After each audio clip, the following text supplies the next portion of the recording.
ಸರಿ ಸರಿ ಪುಟ ಮರಿಗಳಿಗೆ ಹಾಲು ಕೊಡಿಸ್ತಿದ್ದಿ. ಭಾರಿ ಧನ್ಯ ನೀನು. ಅಷ್ಟು ಮಕ್ಕಳಿಗೆ 4 ಮಕ್ಕಳಿಗೆ ಒಂದೇ ಸಾರಿ ಹಾಲು ಕೊಡಿಸ್ತೀಯಲ್ಲ, ಗ್ರೇಟ್ ಮಗ ನೀನು ನೋಡು.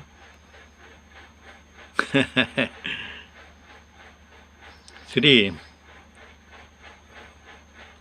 ಈ ನಾಯಿಗಳು ವಿಶೇಷನೇ ಹಂಗೆ. ಅದೇ ಪಮೇರಿಯನ್ನು ಹಾಲು ಕುಡಿಸೋಲ್ಲ ಮರಿಗಳಿಗೆ ಸರಿಯಾಗಿ. ಈ ನಾಯಿಗಳು ಮಾತ್ರ ಚೆನ್ನಾಗಿ ಹಾಲು ಕುಡಿಸ್ತವೆ. ನಾವು ಸುಮಾರು ನಾಯಿ ಸಾಕಿದ್ದೀವಿ. ಅದರಲ್ಲಿ ಇವಳಂತ ಮುದ್ದು ನಾಯಿ. ಇವಳು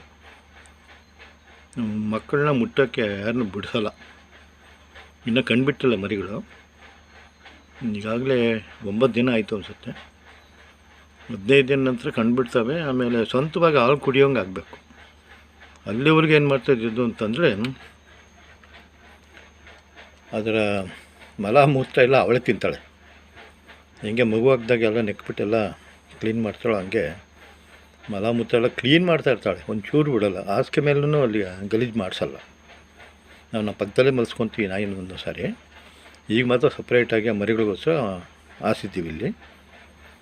ಅಷ್ಟು ಚೆನ್ನಾಗಿ ಕ್ಲೀನಾಗಿ ಮರಿಗಳನ್ನ ನಾಲ್ಕು ನಾಲ್ಗೆಯಿಂದ ಕ್ಲೀನಾಗಿ ಇಟ್ಕೊಳ್ತಾಳೆ. ಗ್ರೇಟ್. ಓಕೆ ಕಣವ, ಏನೇ ಧನ್ಯ.